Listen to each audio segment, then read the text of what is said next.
Bonsoir tout le monde, bonsoir à toutes et à tous, bienvenue sur Tafa TV dans votre nouveau journal. Pour toujours, affaire Adji Sarr, Sonko devant le tribunal début février avec la dernière audition de Mamour Diallo, le juge d'instruction vient de satisfaire l'une des dernières exigences des avocats de Ousmane Sonko. Le juge va donc boucler l'instruction avant le 31 février, comme l'a écrit ce matin le journal Les Échos. Le juge a trois options: classer l'affaire, rendre une ordonnance de non-lieu ou renvoyer devant une juridiction de jugement. La dernière option est quasi certaine face au refus de Sonko de répondre aux questions ou de se soumettre à un test ADN pour se disculper. Les deux parties solderont leur compte lors d'une audience publique. Ainsi, le maire de Ziguinchor devrait être attrait à la barre du tribunal début février, ce qui marquera la fin du feuilleton politico-judiciaire qui tient le pays en haleine depuis presque 2 ans et aura coûté la vie à 14 jeunes. Pour toujours, Gabrielle Kane avertit Adji Sarr. Gabrielle a repris la parole. La féministe connue à travers son combat auprès de Adji Sarr vient de se prononcer autour du procès imminent dans l'affaire Sweet Beauté. Elle a ainsi averti la masseuse quant à la véracité de ses accusations envers Ousmane Sonko. La tribune de Gabrielle Kane: le procès est acté. J'espère que tes accusations ne s'écroulent pas comme un château de cartes devant le tribunal. Si c'est le cas, tu m'auras fait mal et tu auras fait mal à toutes les femmes de notre pays. Le reste, je vous ferai face quand ma santé le permettra assez rapidement. Que justice soit faite d'une façon impartiale. Pour toujours, présidentielle et législative, la Sénat recommande la réduction du nombre de parrains exigibles. La Commission électorale nationale autonome recommande la réduction du nombre de parrains exigibles aux élections présidentielles et législatives. Cette recommandation et d'autres figurent dans le rapport de la Sénat sur les élections législatives du 31 juillet 2022 rendu public lundi. L'organe de supervision recommande ainsi de revoir le nombre de parrains à la baisse en réduisant les pourcentages des parrains calculés à partir du fichier électoral et exigibles à l'élection présidentielle et aux élections législatives. La Sénat préconise également de supprimer les doublons externes en limitant les parrains au nombre exigé et de faire respecter aux candidats le jour et l'heure du dépôt. Elle recommande également de codifier le principe du tirage au sort pour le dépôt des parrains et des listes de candidatures.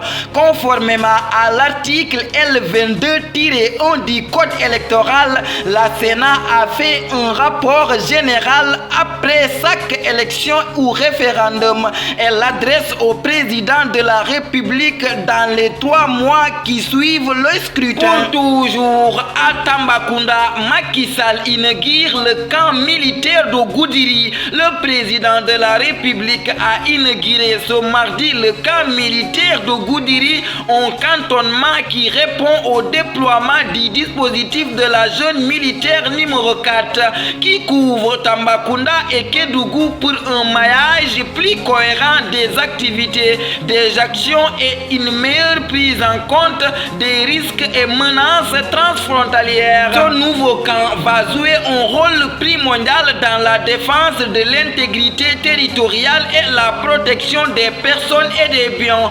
L'inauguration de ce nouveau camp réaffirme la volonté de l'État du Sénégal de poursuivre la modernisation de l'outil de défense gouvernance du pays dans un contexte d'insécurité permanente. Pour toujours, demande de libération, la colère noire de Karim Xrum Xax contre les rappeurs partis au palais. Le président de la République, Macky Sall, a reçu le 25 décembre des rappeurs reconnus dans le mouvement hip-hop. Lors de leur échange, ces derniers ont exhorté le chef de l'État à accorder une liberté provisoire aux rappeurs et activistes Abdou Karim Gueye. Une demande fustigée par le principal intéressé qui regrette que ses pairs aient formulé cette requête en son nom. Je tenais à dire à tous les Sénégalais et Sénégalaises que je n'ai demandé aucune liberté provisoire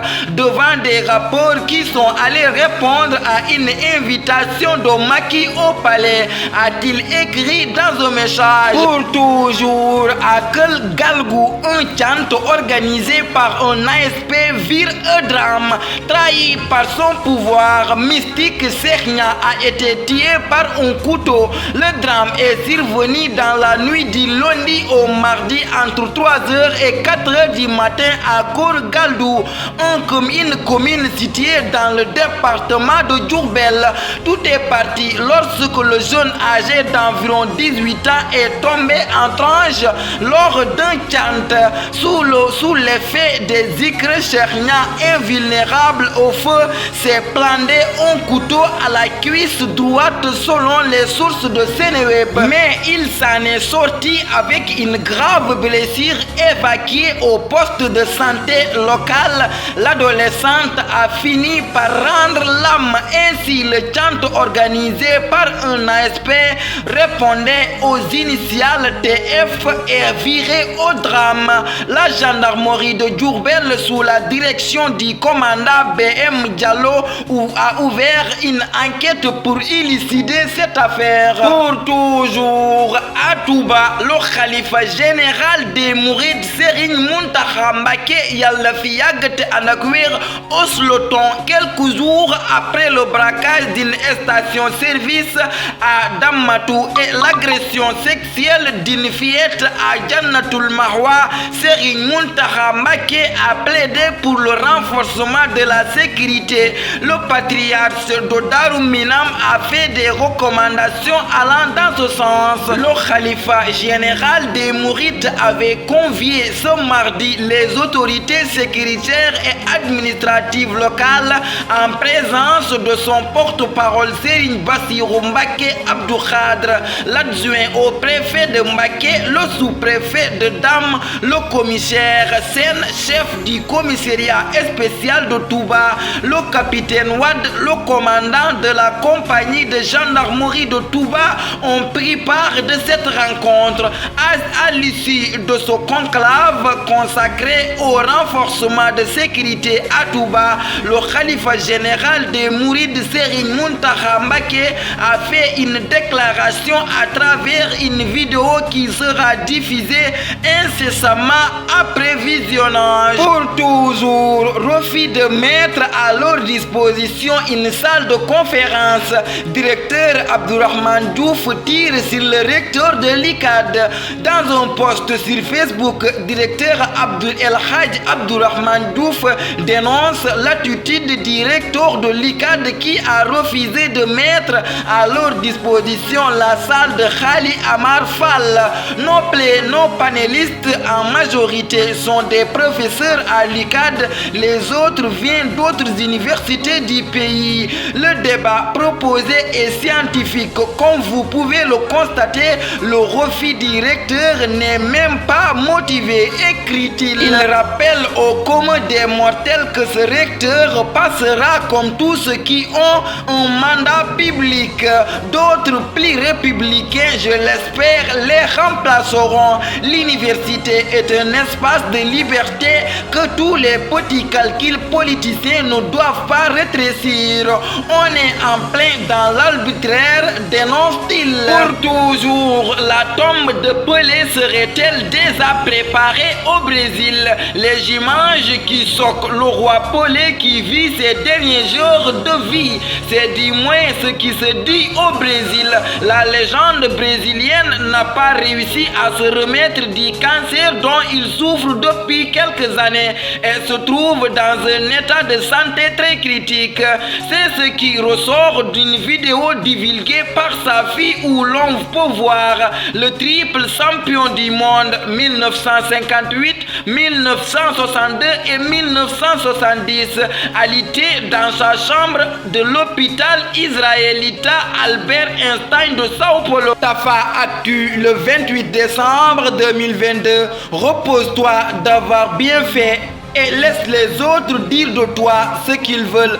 Ces mots mettent fin à notre édition. Merci de votre fidélité, de rester sur les antennes de Tafa TV. Que la paix et la miséricorde de Dieu soient avec vous. Bonsoir.